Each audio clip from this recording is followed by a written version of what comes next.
धरातल पर संगठन ना होना आरजेडी की सबसे बड़ी कमजोरी थी। अखिलेश यादव जी की तो कोई सीट नहीं थी ना बिहार में, कोई सीट पर चुनाव नहीं लड़ रहे थे। उन्होंने 25 से प्लस रैलियां की। सबसे बड़ी वजह थी कांग्रेस का मझधार में हाथ छोड़ देना। जाहिर सी बात है, अगर आरजेडी सत्ता में आती तो कांग्रेस का भी अपना जो वर्चस्व है वो बेहतर होता। आचार संहिता लगने के बाद या चुनाव के पहले किसी मतदाता को प्रलोभन देना कानूनी है? कोई दिल्ली में वोट किया है, बिहार में भी वोट कर रहा है, तो ये चीजें क्या चुनाव आयोग का खेल है? तो बिहार का रिजल्ट आए 2 दिन बीत चुके हैं, लेकिन क्लियर नहीं हो पा रहा है कि आरजेडी इतना बुरा हार क्यों हारी। हार की वजह क्या है? बहुत सारे उठते, क्या वजह है? क्या वजह है कि आरजेडी इतना बुरा हार गई और एनडीए गठबंधन इतनी ज्यादा सीटें जीत चुकी है। हमारे साथ दोनों साथी पत्रकार हैं जो लगातार बिहार पर काम कर रहे थे। एक साइड में हमारे हैं एलबी यादव जी, दूसरी तरफ है अनूप यादव जी, जो अपने अपने चैनल के संपादक हैं। इनसे लोग समझते हैं कि आखिर बिहार में क्या हुआ, क्यों आरजेडी की हालत हुई। कैसे देखते हैं अनूप जी, पहले आप बताइए कैसे देखते हैं? देखिए, सबसे बड़ी वजह जो बताई जा रही है, सबसे पहली बात तो आप चाउमीन खिला रहे हैं, इसका बहुत बहुत शुक्रिया। और क्यों खिला रहे हैं?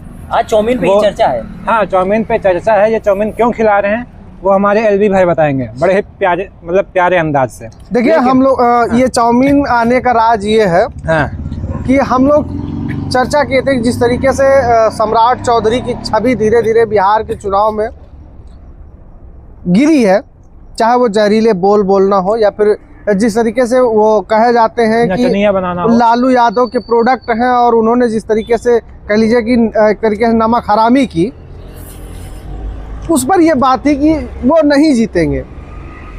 शर्त लगी थी कि अगर वो, और मैंने कहा था कि भारतीय जनता पार्टी उन्हें किसी भी हालत में जिताएगी। तो ये हारे हैं तो ये चाउमीन खिला रहे हैं शर्त में। लेकिन सवाल ये है कि आरजेडी की इतनी बुरी हार क्यों हुई एलबी भाई? देखिए, उसका राज मैंने जो बताया ना कि भारतीय जनता पार्टी सम्राट चौधरी को हर हाल में जिताए, क्योंकि देखिए बिहार में 2 ही मजबूत पार्टियां हैं, क्षेत्रीय पार्टियां, जेडीयू और आरजेडी। लड़ाई किसके बीच में थी? जेडीयू और आरजेडी। भारतीय जनता पार्टी तो वहां जेडीयू का सहारा लेके खुद को स्थापित कर रही है ना, इसको तो कोई नहीं नकार सकता। और वहां पर भारतीय जनता पार्टी के प्रमुख चेहरे कौन है? सम्राट चौधरी, जिनको उन्होंने, वो अलग है, उनको हटा दीजिए, विजय सिन्हा को हटा दीजिए, लेकिन वो उतने बड़े राजदार लालू परिवार के नहीं है, आरजेडी के नहीं है जितना सम्राट चौधरी, क्योंकि वो सम्राट चौधरी आरजेडी से ही निकल के वहां गए। मेरा जो शर्त लगाने का बेस था और आंकड़े थे यही थे।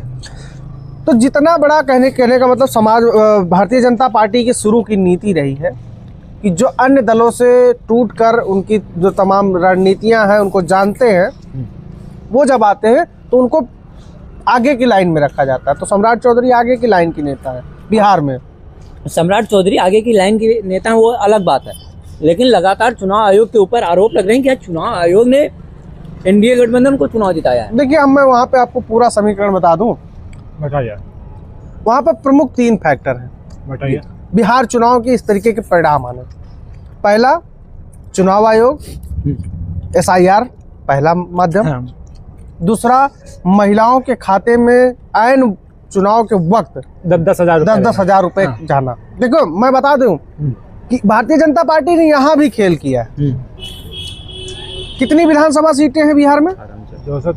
243, और हर एक विधानसभा पे लगभग 62,000 महिलाओं के खाते में, हर एक विधानसभा मतलब औसतन हर विधानसभा पे 62,000 महिलाओं के खाते में 10-10 हजार गए। अब आप सोचिए कि अगर उन महिलाओं ने अगर 5-5 लोगों को भी 5-5 महिलाओं को कन्विंस किया होगा, या 5-5 महिलाएं लालच में आई होंगी, तो कितने वोट हो गए? और वोटिंग परसेंटेज की बात कर लेते हैं, रुक जाइए।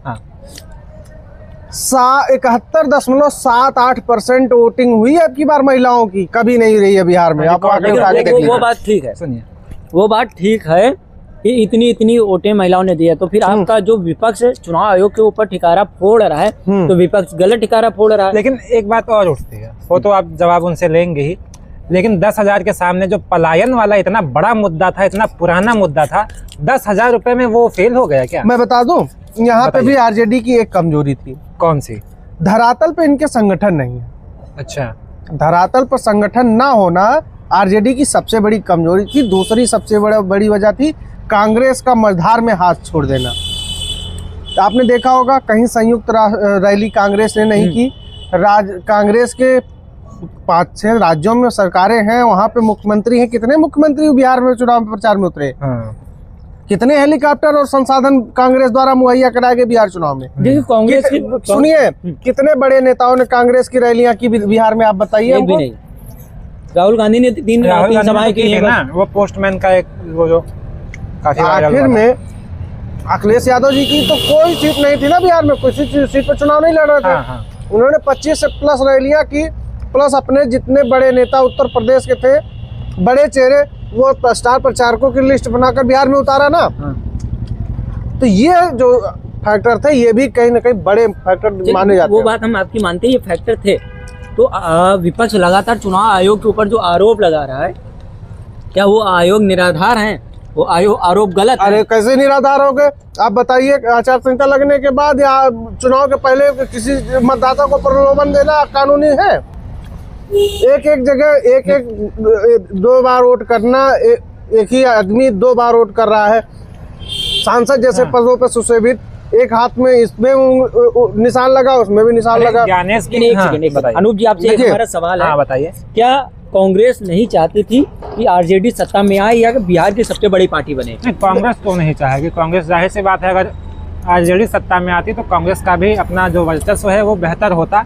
और इसीलिए आपने देखा होगा पप्पू यादव ने भी तेजस्वी यादव को समर्थन दिया।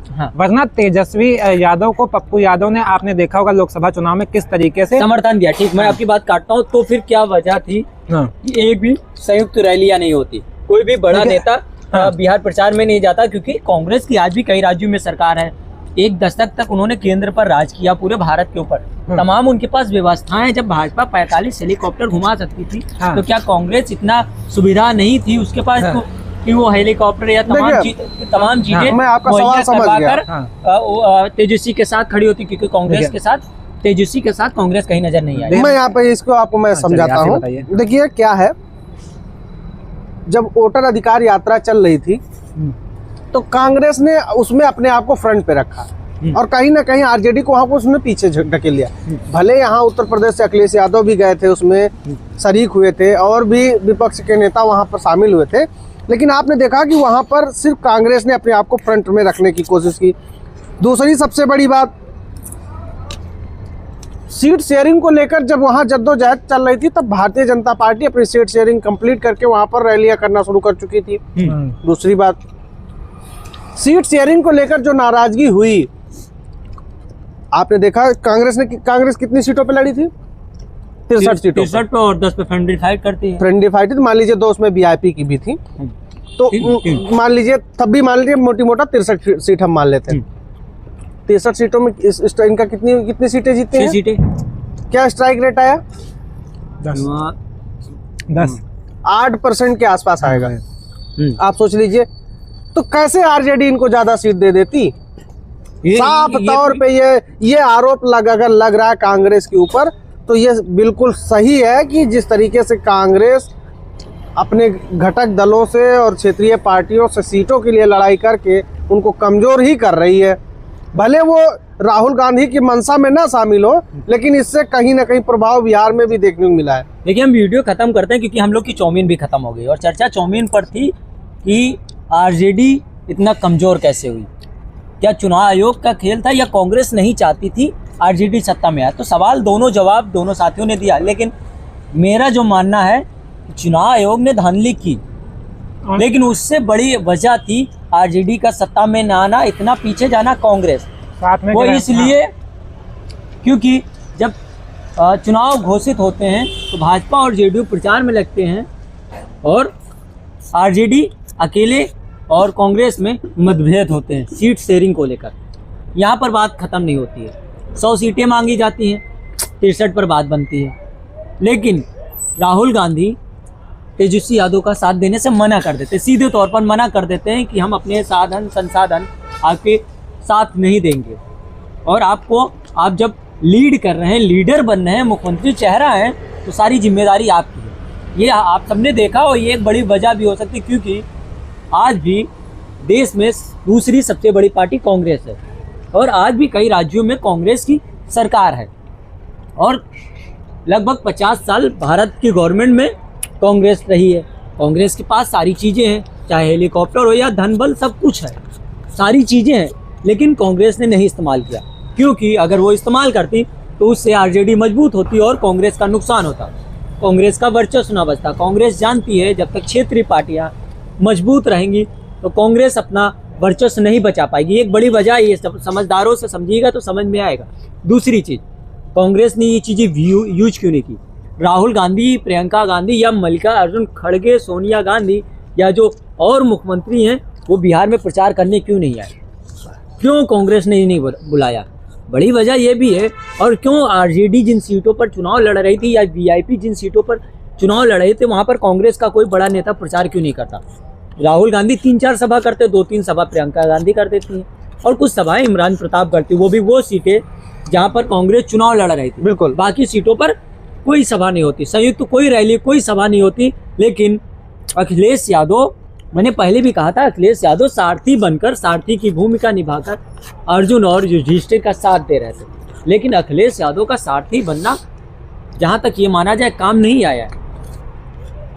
लोगों की, जनता की नज़र में वो हीरो बन गए, लेकिन सत्ता नहीं दिला सके। हमारे साथियों का मानना है, एक सवाल और है दोनों साथियों से, आप दोनों लोग हमारी बातों से कितना सहमत है? क्या जो हमने कहा कांग्रेस और चुनाव आयोग पर, ये सत्य है? देखिए, नहीं, इस पे दो राय नहीं है। इसको तो कोई भी जो समझदार है, जो बिहार चुनाव पर जिसकी पूरी तरीके से निगाह थी और उसने ज़मीन पर देखा है, तो वो इसको नकार नहीं सकता। लेकिन एक तरीके से कह लिया जाए तो जिस तरीके से गठबंधन में पहले से अगर कोई चीज़ तय हो गई होती तो इतना बुरा परिणाम वहाँ पर नहीं आता। हालांकि जो आरोप चुनाव आयोग पर लग रहे हैं उसको भी खारिज नहीं किया जा सकता।